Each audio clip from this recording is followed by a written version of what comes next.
So hello guys, welcome back to my channel अर्थशास्त्र की नगरी। सो गाइज, जैसा कि आपने थंबनेल के अंदर देख ही लिया है, हम बात करने वाले हैं आज घरेलू आय और राष्ट्रीय आय के डिफरेंस के रिगार्डिंग। ये एक ऐसा टॉपिक है जो कि एग्जाम के पॉइंट ऑफ व्यू से बहुत ही ज़्यादा इंपॉर्टेंट है और स्टूडेंट का जो है सबसे कंफ्यूजिंग टॉपिक है कि यार घरेलू आय और राष्ट्रीय आय में आखिर जो है क्या डिफरेंस होता है, ये एनएफआईए जो है ये क्या दिक्कत क्या परेशानी होती है। तो मेरे भाई, अगर आपने जो है इससे प्रीवियस मेरी 2 वीडियो नहीं देखी है कि राष्ट्रीय आय किसको कहते हैं और घरेलू आय किसको कहते हैं, तो आपसे रिक्वेस्ट है कि प्लीज़ प्लीज़ प्लीज़ आप पहले उस वीडियो को देख के आइए। अगर आप सीधा यहाँ पे आके जंप हो गए हैं तो भैया आपको आज का कोई भी कॉन्सेप्ट समझ में नहीं आने वाला है।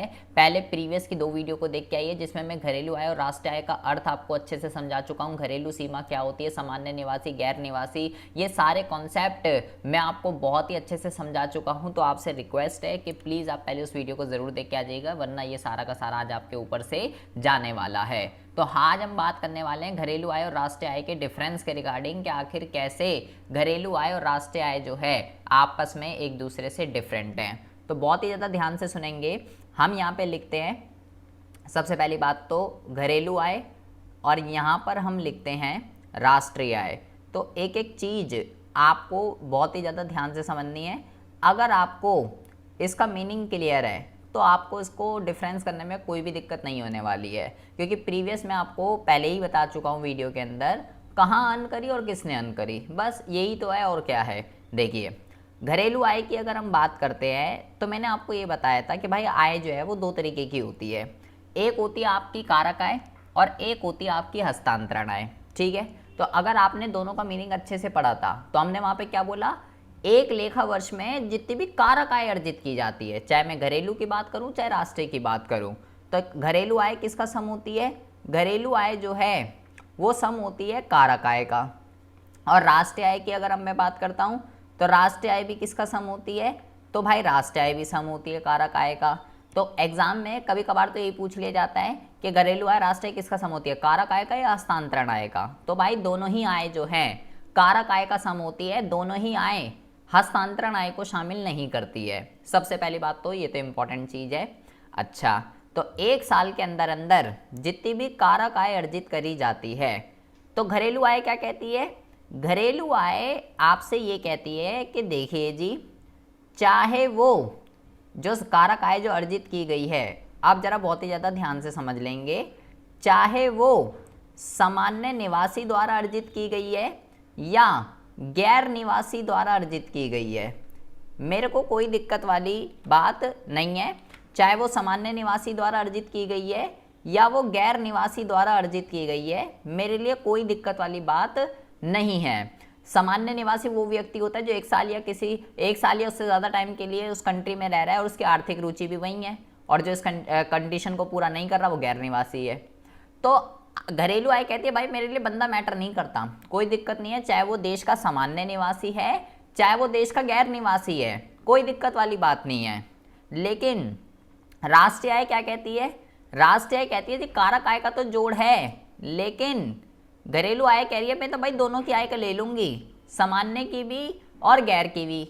लेकिन राष्ट्रीय आय कहते नहीं जी नहीं, मैं नहीं खेल लीजिए ऐसे, मैं जो है मैं तो भाई केवल सामान्य निवासी जो होगा, एक देश का जो सामान्य निवासी होगा केवल उसी व्यक्ति की आय को लूंगी, मैं जो है गैर निवासी की इनकम को इसके अंदर शामिल नहीं करूंगी। ये राष्ट्रीय आय कह रही है जी।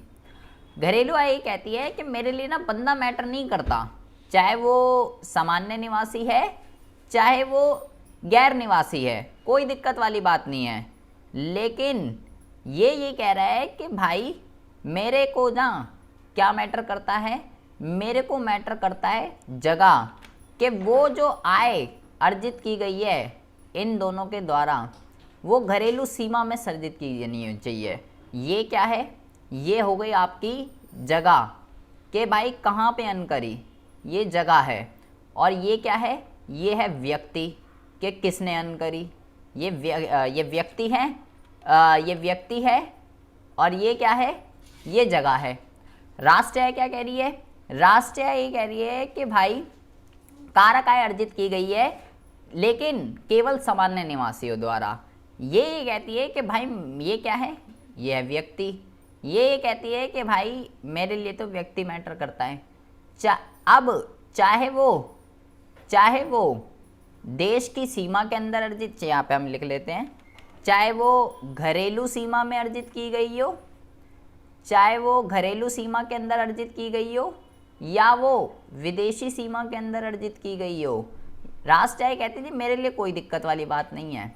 चाहे आप अपने देश में रह के अर्न कीजिए या दुनिया के किसी भी कोने में रह के जाके आप अर्न कीजिए, कोई दिक्कत वाली बात नहीं है। अगर आप भारत के सामान्य निवासी हैं तो आपने दुनिया के किसी भी कोने में जाके इनकम को अर्न किया है, आपकी इनकम भारत की राष्ट्र आय में जोड़ी जाएगी अगर आप भारत के सामान्य निवासी हैं। तो ये क्या हो गया, ये क्या हो गया, ये हो गया जगह। तो अब आप देखिए दोनों में क्या डिफरेंस है। यहाँ तक तो मामला ठीक था, घरेलू आय और राष्ट्रीय कारक आय का सम है, ये तो ठीक है, दोनों ही कारक आय का सम है। लेकिन यहाँ से अंतर बिगड़ रहा है। घरेलू आय ये कह रही है कि भाई मैं सामान्य निवासी और गैर निवासी दोनों की आय को लूंगी। राष्ट्र आय क्या कह रही है कि जी मैं केवल सामान्य निवासी की इनकम को लूंगी, मैं गैर निवासी की इनकम को नहीं लूंगी। तो यहाँ से ये अलग हो गया कॉन्सेप्ट। ये क्या कह रही है घरेलू आय कि मैं केवल घरेलू सीमा के अंदर जो सर्जित हुई है केवल उसको लूंगी। लेकिन राष्ट्र आय क्या कह रही है कि जी मैंने तो घरेलू सीमा में अर्जित की जो गई है, अपने देश के अंदर जो सामान्य निवासी हैं अपने देश के अंदर रहकर जो इनकम कर रहे हैं वो तो लूंगी, लेकिन उसके साथ साथ मैं जो दूसरे देशों में जाकर जो इनकम अर्न हो रही है, विदेशी सीमा जो देश के सामान्य निवासी दूसरे देशों में जाकर अर्न कर रहे हैं, मैं तो जी उसको भी लूंगी। तो यहाँ से भी कॉन्सेप्ट बिगड़ गया। तो अब आपको क्या समझना है, अब आपको ये समझना है कि भाई अगर हम घरेलू आय की बात करें तो अगर डिफरेंस आ जाता है इसके अंदर तो आपको क्या लिखना है, आपको ये लिखना है कि भाई पहले तो और दोनों का अर्थ लिख देंगे, ठीक है। और अब मैं जरा एक कॉन्सेप्ट आपको समझा रहा हूँ जो आपको समझना है। आपको ये ध्यान रखना है कि पहले जो है ना, पहले घरेलू ही निकलती है, घरेलू को कन्वर्ट किया जाता है, घरेलू को जो है कन्वर्ट किया जाता है, बदला जाता है, किस में बदला जाता है, राष्ट्रीय आय में।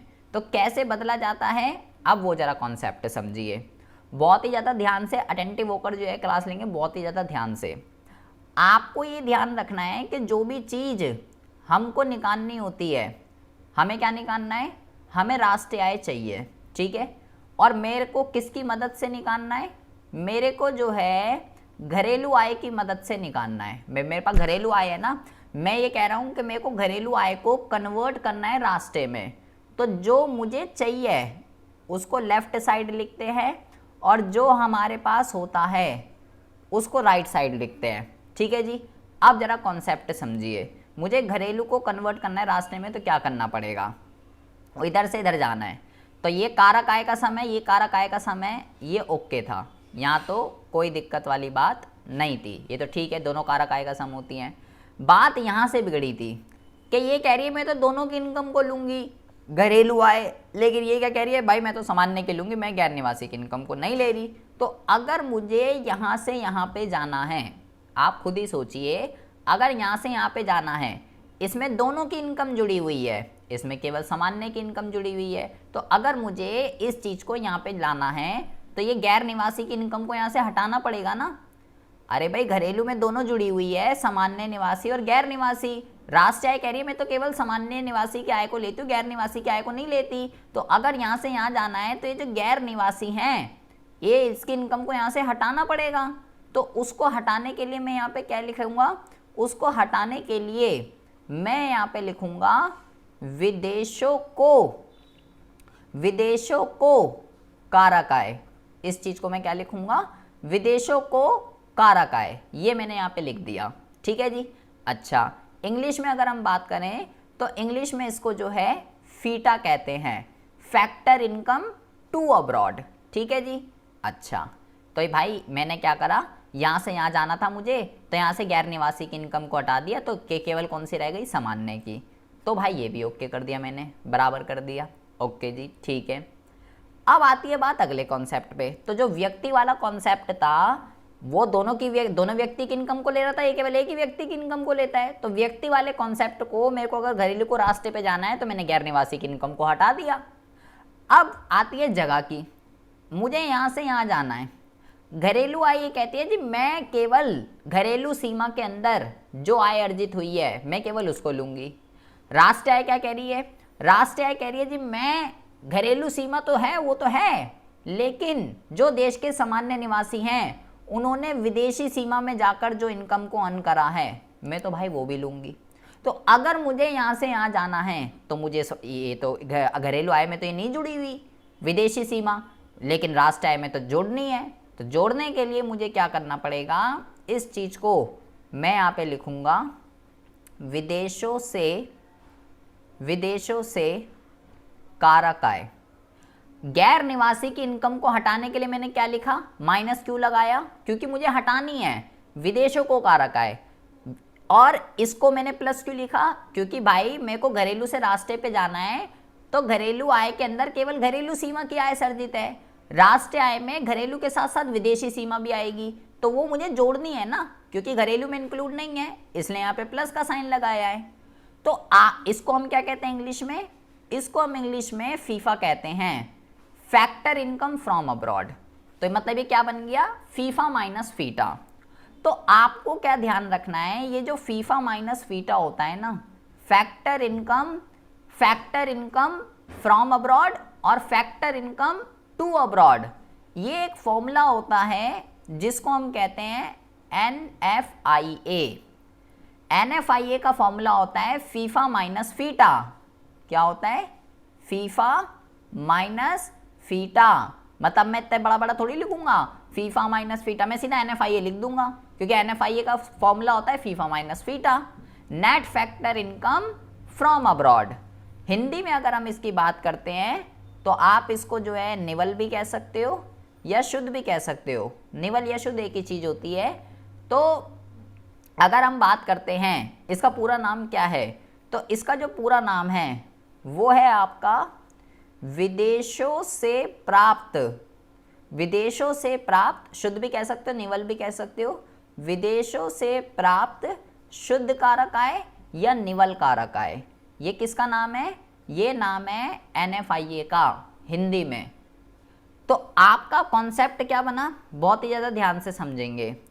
आपका कॉन्सेप्ट ये बना कि भाई अगर मुझे राष्ट्रीय आय चाहिए, जो लेफ्ट साइड है वो मुझे चाहिए, और मेरे पास क्या है, और मेरे पास जो है घरेलू आय है, तो मुझे उसके लिए क्या करना पड़ेगा, मुझे उसके लिए अगर मुझे घरेलू को राष्ट्रीय में कन्वर्ट करना है, ध्यान रखिएगा जो लेफ्ट साइड है वो आप फाइंड कर रहे हैं और जो राइट साइड है उसकी मदद से फाइंड कर रहे हैं। तो अगर मुझे घरेलू को, इधर से इधर जा रहे हो आप, ठीक है, इधर से इधर नहीं जा रहे, घरेलू को अगर राष्ट्रीय में कन्वर्ट करना है, ठीक है, घरेलू को अगर राष्ट्रीय में कन्वर्ट करना है तो NFIA जोड़ते हैं।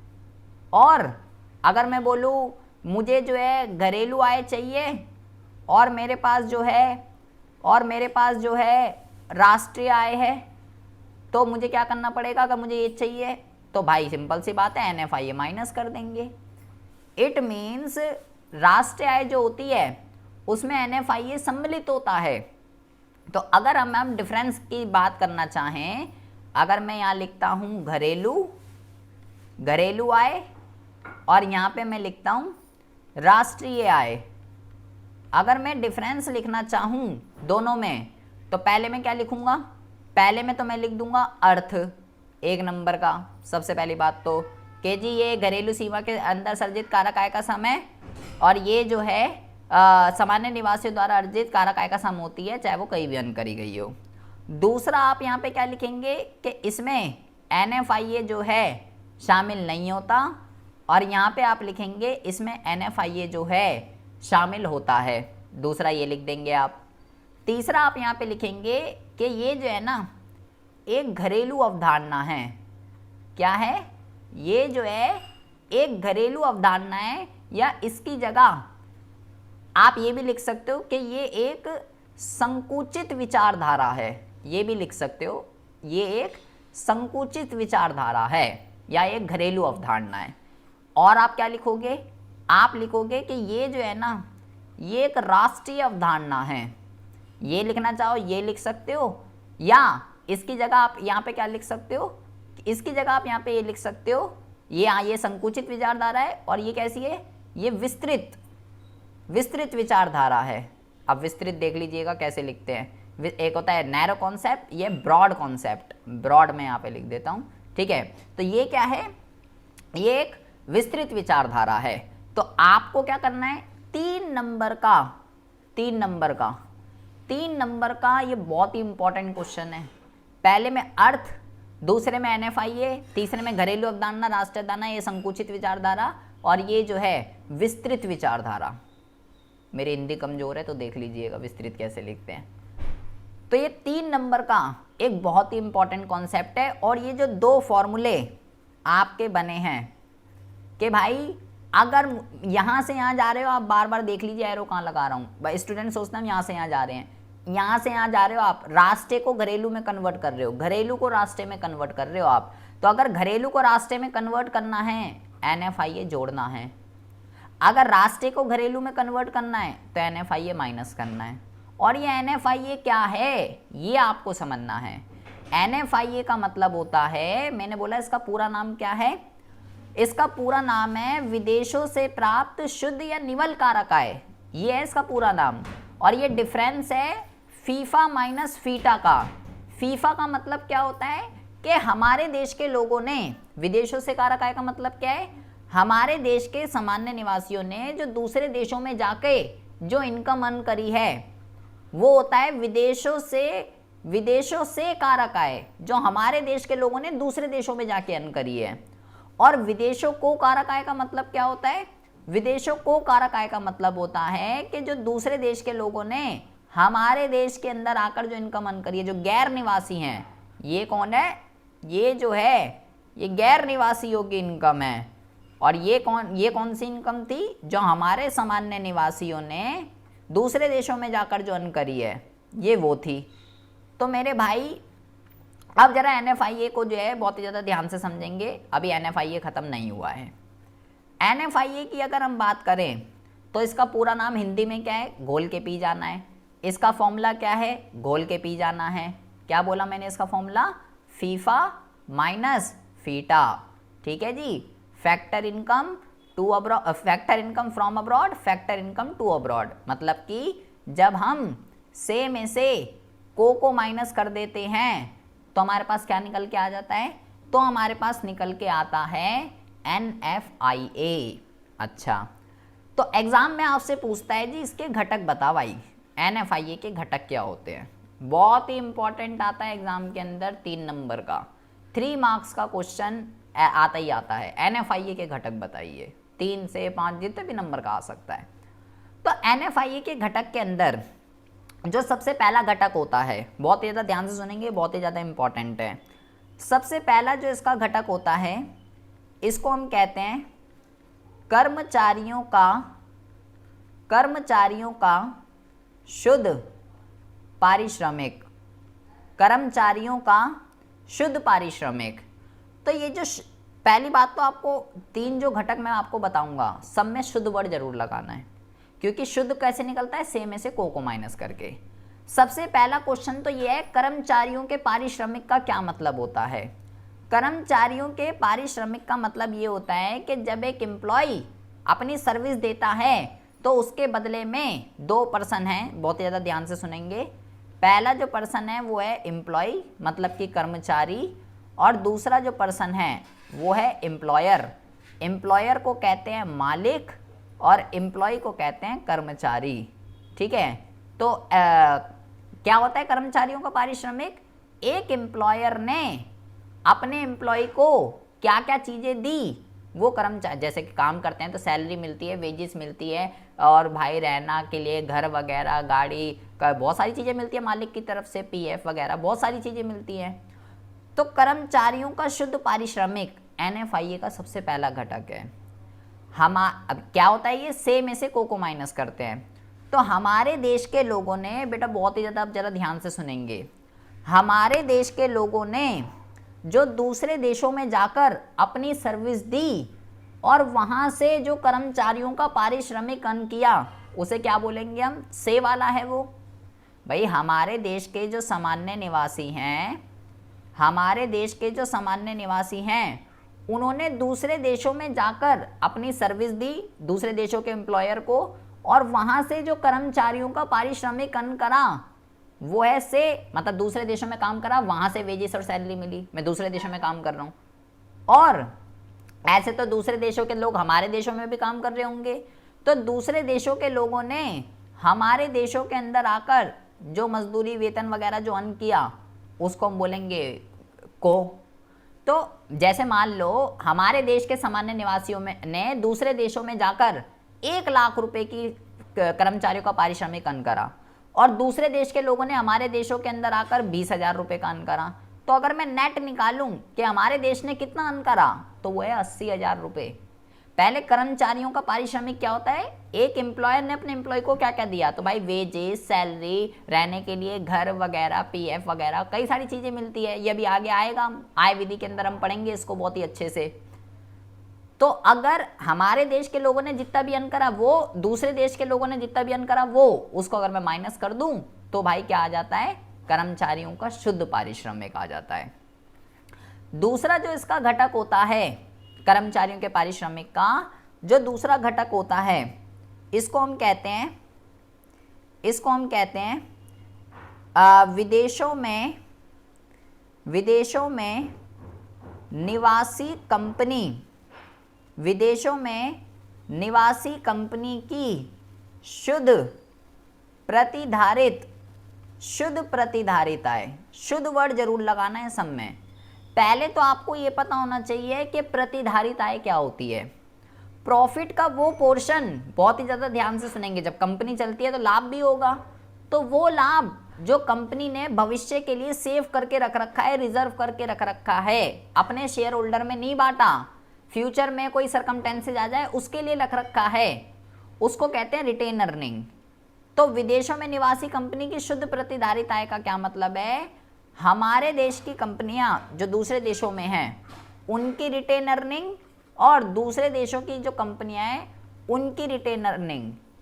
से वाली क्या है, हमारी कंपनी, और को वाली क्या है, दूसरे देशों की। मान लो हमारे जो है वो है 2 लाख, हमारे देश की रिटेन अर्निंग है, हमारे देश की कंपनियों की रिटेन अर्निंग है 2 लाख, दूसरे देश की कितनी है 1 लाख, तो कितना हो जाएगा 1 लाख आ जाएगा नेट। तो ये 1 लाख क्या है, विदेशों में निवासी कंपनी की शुद्ध प्रतिधारित आय। प्रतिधारित आय का मतलब क्या बोला, लाभ जब होता है प्रॉफिट, तो वो पोर्शन, प्रॉफिट कई जगह बढ़ता है, टैक्स में जाता है, शेयर होल्डर में जाता है जो शेयर खरीदते हैं, और कुछ पैसा कंपनी भविष्य के लिए रिजर्व करके रख लेती है। तो वो पैसा जो कंपनी ने रिजर्व करके रख लिया वो प्रतिधारित आय है। तो हमारे देश की कंपनियों ने कितना रखा और दूसरे देश की कंपनियों ने कितना रखा, उसका डिफरेंस है ये। तीसरा जो डिफरेंस होता है इसको हम कहते हैं संपत्ति तथा उद्यमशीलता। संपत्ति तथा उद्यमशीलता से प्राप्त शुद्ध आय, ये होता है जी इसका तीसरा घटक। बहुत ही ज़्यादा ध्यान से सुनेंगे, बहुत ही ज़्यादा इंपॉर्टेंट कॉन्सेप्ट है। संपत्ति तथा उद्यमशीलता से प्राप्त, पहले तो आपको ये पता होना चाहिए कि ये संपत्ति तथा उद्यमशीलता से प्राप्त का क्या मतलब होता है। इसके अंदर हम जो है क्या कहते हैं, किराया, ब्याज, लाभ, इसको सम्मिलित करते हैं। ये अभी आय विधि के अंदर आएगा, ठीक है, कोई टेंशन लेने वाली बात नहीं है, आय विधि के अंदर ये सब चीज़ें आएंगी। लेकिन आपको पता होना चाहिए संपत्ति तथा उद्यमशीलता का मतलब होता है ये सारी की सारी चीज़ें। भाई जैसे कि भूमि के बदले में किराया मिलता है, पूंजी के बदले में ब्याज मिलता है, और श्रम के बदले में मजदूरी मिलती है, ये उनके रिवॉर्ड्स हैं ना, मैं फैक्टर इनकम के अंदर भी बता चुका हूँ। तो वही चीज़ें हैं और कोई अलग चीज़ नहीं है। तो हमारे देश के लोगों ने ये जो दूसरे देशों को ये चीज़ें दी है, और वहाँ से जितनी भी इनकम अर्न करी है वो गई से, और ऐसे तो दूसरे देशों के लोगों ने हमें भी ये वाली चीज़ें दी होंगी, भूमि, श्रम, पूंजी, उद्यम, तो उनको हमने इनकम दी होगी। तो हमने दूसरे देशों से जितनी भी इनकम को अर्न करी है किराया, ब्याज, लाभ के रूप में, और दूसरे देश के लोगों ने हमारे देश से जितनी भी अर्न करी है, जैसे मान लो हमने करी 5 लाख, उन्होंने करी 2 लाख, तो डिफरेंस कितना आ गया, डिफरेंस आ गया 3 लाख। तो ये 3 लाख क्या है, संपत्ति तथा उद्यमशीलता से प्राप्त शुद्ध वर्ड जरूर लगाना है भाई, तीनों ही फैक्टर में शुद्ध वर्ड जरूर लगाना है, क्योंकि ये से और को में से जब डिफरेंस को माइनस करते हैं तो शुद्ध वर्ड निकलता है। तो NFIA आखिर क्या होता है, ये विदेशों से कारक आय, को कारक आय, इसका घटक का ये से और को में क्या क्या चीज़ें आती हैं, ये सारी चीज़ें आती हैं। तो ये आपको बहुत ही अच्छे से समझ में आ जाना चाहिए। घरेलू आय क्या होती है, राष्ट्रीय आय क्या होती है, दोनों में क्या डिफरेंस होता है, आखिर घरेलू को राष्ट्रीय से, राष्ट्रीय को घरेलू में किस तरीके से परिवर्तित किया जाता है, कैसे बदला जाता है, ये मैं आपको सारे के सारे कॉन्सेप्ट बता चुका हूं। अगर इसमें फिर भी आपको कुछ समझ ना आया हो तो आप मेरे को कमेंट बॉक्स में कमेंट करके पूछ सकते हैं। वीडियो अगर आपको अच्छी लगी हो तो प्लीज़ इस वीडियो को ज़्यादा से ज़्यादा लाइक और अपने फ्रेंड्स में शेयर जरूर कीजिएगा। मिलते हैं आपसे नेक्स्ट वीडियो में ऐसे इंटरेस्टिंग टॉपिक के साथ। तब तक के लिए have a good day, bye bye, take care.